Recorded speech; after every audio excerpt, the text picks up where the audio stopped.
I'm Peggy Coffeen from the UpLevel Dairy podcast, and I'm proud and privileged to bring you these history stories as part of the National Dairy Shrine. And I'm joined here today for an interview with Mr. Joe Lineweaver. Welcome, Joe. Thank you.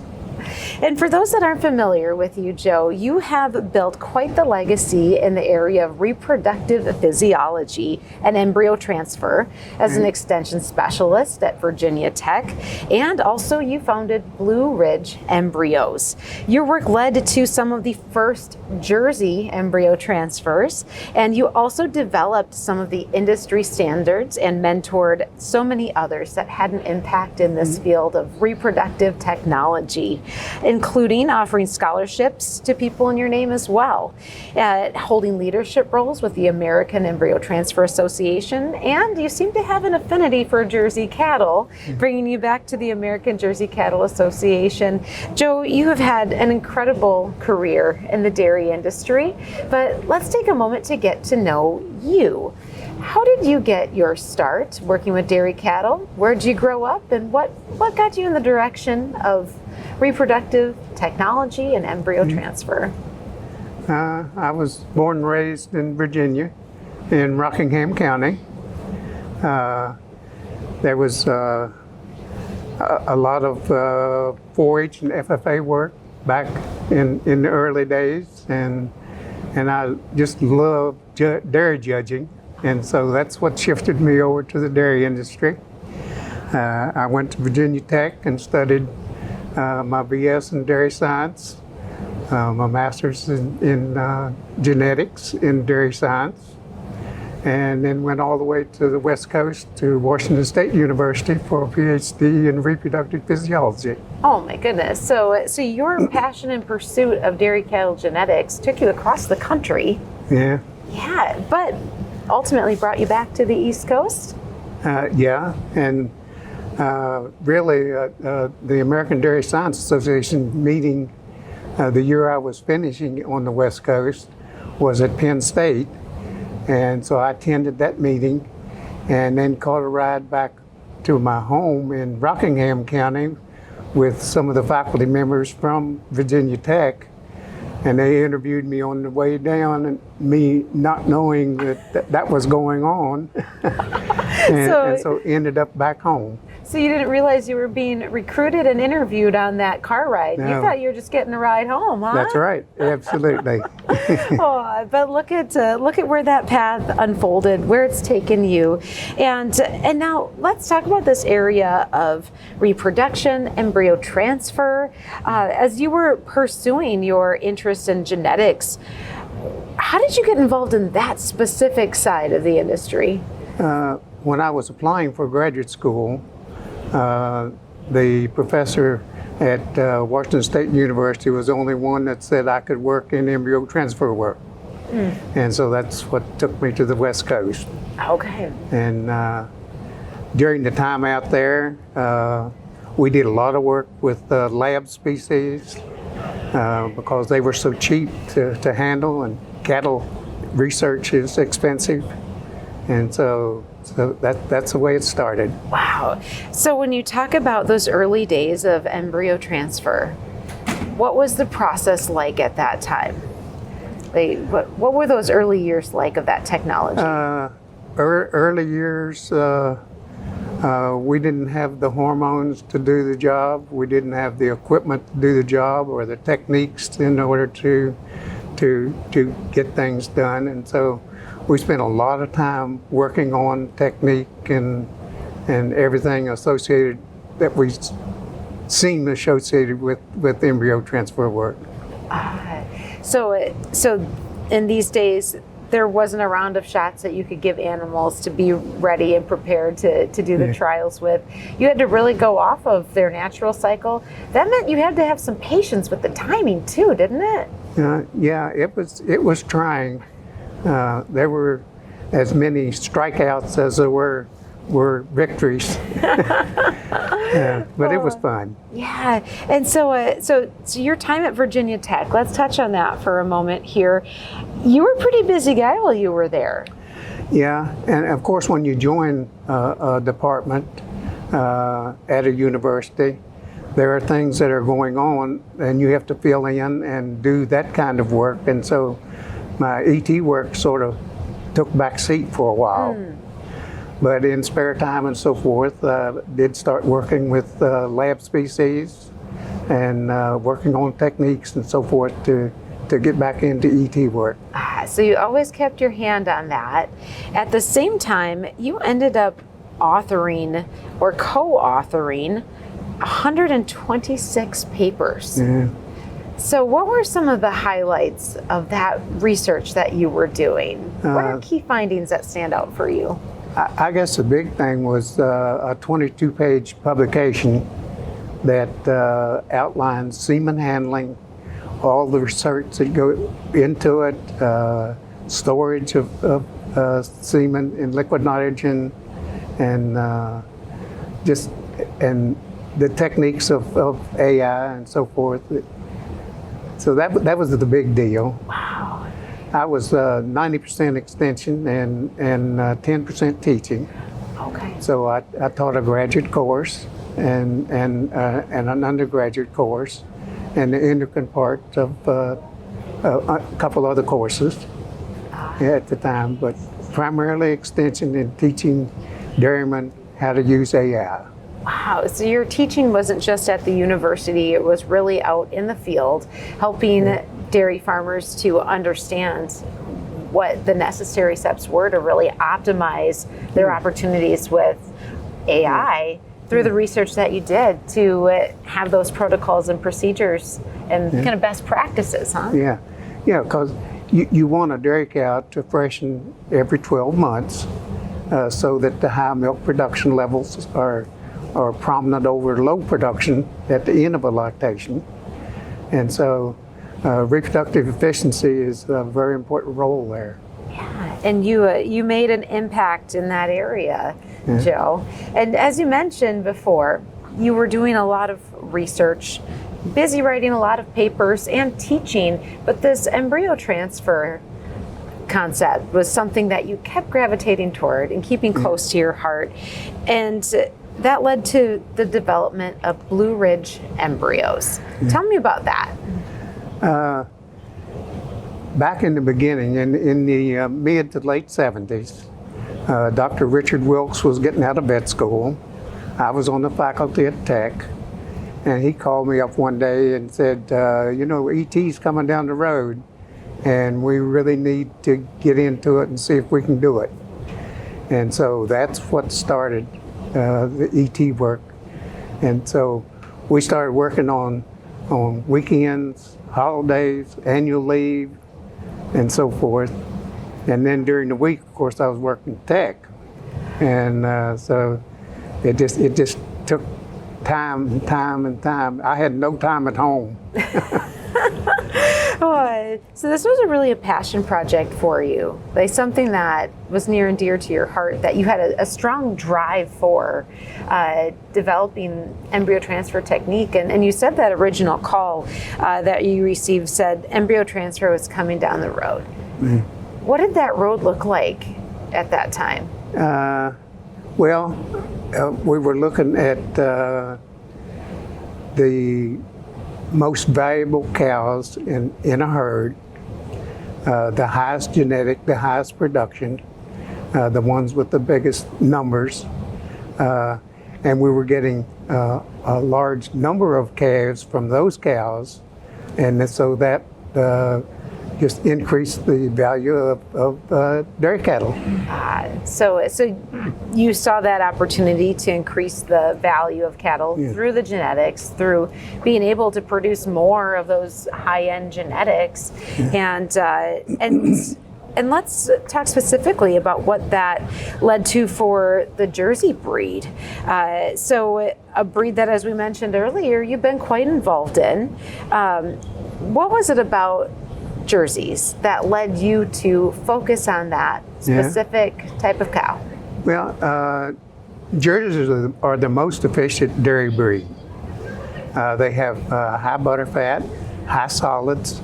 Their milk is craved by the cheese companies because they can get more cheese out out of a pound of Jersey milk than other milk. I've owned several breeds of cattle, but Jerseys are most efficient. They're as far comparing them to Holsteins, you can keep 3 Jerseys where you keep 2 Holsteins, and so that balances off the production level and so forth. And the Jersey people are just one of a kind. I mean, they're nice. So it was the cow, but it was also the people that gravitated you towards That is right. It's just like one big family. One big family. And, and as you were working through some of these early stages of Blue Ridge embryos and getting started working with the Jersey Association, can you just put a frame of reference? What decade, what era was that you were involved in those activities? Yeah. The American Embryo Transfer Association was formed back early. I was in on the second meeting, I guess, of forming that organization. I was lucky enough to be on the board and president of that group, chairman of the certification committee. We heard rumblings from USDA that we needed some kind of a certification program in order to a good housekeeping seal of approval and so forth, and instead of letting them do it for us, we did it for ourselves, and then they accepted it. So you were the self-starters. Yeah. Yes. And back early, most every breed had their own forms for us to notify them as to where embryos were secured and so forth.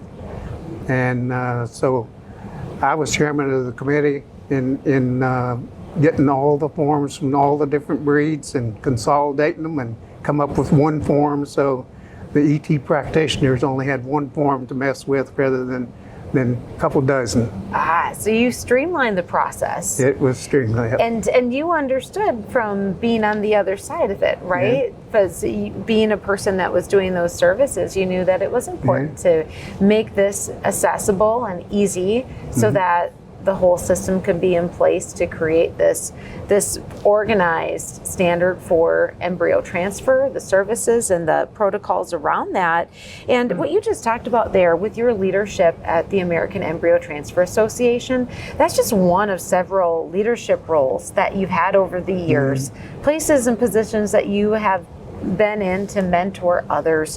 What is it that led you to give back and to want to help others on their own paths? Well, it's like anything else. If you're sold on what you're doing, you try to make it better, and that's what I've tried to do in trying to get my influence in to increasing the value of those organizations. Yeah, and doing it through people. And people, yeah. The American Jersey Cattle Association and the American Embryo Transfer Association are like part of my family. And I bet they'd say the same about you too. Maybe sometimes. Yeah. Well, and with those being part of your family and lending support back to the organizations and the people that you're close to, you've also put together some scholarship programs for young people in pursuit of their own dairy careers and industry improvements. Tell me a little bit about those scholarships. Okay. What really instigated that was when I got out of the Army and I had to make a decision whether just to go to work or go to school, the GI Bill helped out. I was able to get scholarships to go to college. My wife worked my way through college. What a good woman. And so when we got to the point where we could afford it, then we said, well, there are other kids that need that same help. And so we formed a scholarship program with the American Jersey Cattle Association and another one with the New River Valley Finance Group. And so to date, they've been in operation now for 8-10 years, and they have reaped about over $50,000 for scholarships for students. Wow. Do you ever get an opportunity to connect with some of the students that have benefited? Oh yeah, I tried to get to the meetings where they're awarded their scholarships. Aw. And meet them and try to learn to know them.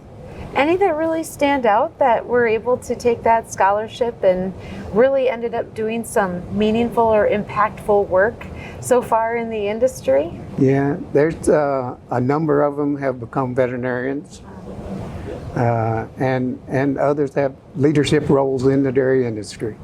Aw. So it's great. So as I'm listening to you share these pieces of your story, Joe, there is so much that comes back to the idea of development. You've developed resources, developed programs, developed materials, developed processes, developed organizations and partnerships, but ultimately developed people, and continuing to do that through the work of these young people and supporting them, but ultimately developing the progress of the dairy industry and your area that you have near and dear to your heart, the Jersey breed. And when you really look back at everything that you've been a part of, what would you say is the most gratifying thing that you've accomplished? I would say probably the improvement in the genetics of dairy cattle, because we have flushed over 10,000 cows and we've transferred over 100,000 embryos. Wow. And so that would certainly make a little dent in improving the breeds of dairy cattle in the U.S. Yes, absolutely. Yeah. Those are some numbers that have some power to them. Yeah. Yeah, and so that impact is one that means a lot to you to see that. And when you really look at, again, that genetic progress, where do you think the Jersey breed would be today if there hadn't been that push and that advancement? Yeah. What difference do you think it made? Well, I think all breeds are really benefiting from that kind of technology, because it's increasing the genetic value of the basis of using the best animals in each of the breeds to increase the value of that breed. Yeah, and continues to do so today. Yeah. Any stories that really stand out in your mind from some of those early days of working on perfecting the process of embryo transfer? Anything that really stands out to you from those early days? I don't know. The most challenging were the early years, Yeah, how so? and trying to go through and develop techniques in recovering embryos from cows non-surgically. I know I sacrificed a fishing rod, a hollow fiberglass fishing rod, in order to recover embryos from cows. But I was so busy doing ET work and trying to get that going that I didn't have much time for fishing anyway. No, so that fishing pole found a good home. So that one of the many trials and research areas that led you to being able to perfect a technique. Yeah. And so also when hormonal protocols became available to be able to sync those heats and to be able to time the parts of the procedures, how did that change things?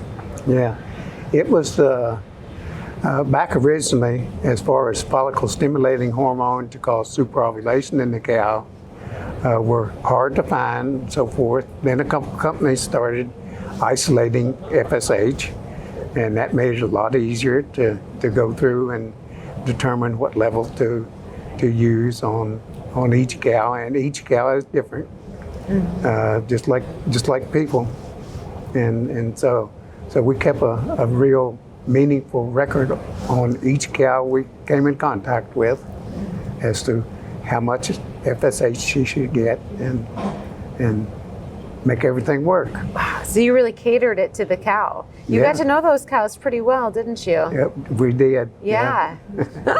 Some cows you could give a very small dose and get 20 embryos. Others you could give a large dose and get 3. Wow. So they were so really different. Yeah. And you know, so again, Joe, all of these things that you've done in your lifetime that have really truly made a difference and an impact in dairy cattle genetics, in dairy farming, and the progress that we see today, that led up to your recent recognition here as 2025 Dairy Shrine Pioneer of the Year. So congratulations on such a fantastic honor. Thank you. Yeah, what did it mean to you to receive that award this year? I guess that's really the ultimate goal and the ultimate prize, to be selected as a pioneer. So it's just unbelievable that you can work for your whole lifetime and have so much fun and get recognized with such a prestigious award. Aw. And you received that recognition at a banquet last evening here at World Dairy Expo. Would you like to share anything from your comments or your speech from last night? Yeah, a lot of people. Yeah. A lot of people commented on it. Yes. Anything that because you had an opportunity to also get up and give some comments, correct? It was unbelievable, the number of people that were at the banquet last night that I have had contact with through the years. And then they all came around and were real happy for me. Yeah. Well, congratulations, Joe, on not just the National Dairy Shrine Pioneer Award here in 2025, but on a lifetime of dedication to the dairy industry, to advancing genetics and developing programs, cows, and people. Anything else you'd like to add? No, I'm just happy as I can be. Oh, and you sure should be. And so, well, thank you, Joe, for everything that you have done and the ways that you have and continue to move the dairy industry forward. And so thank you for joining us today. And once again, Peggy Coffeen from UpLevel Dairy Podcast, sharing stories like this with our pioneers and leaders in the dairy industry on behalf of National Dairy Shrine.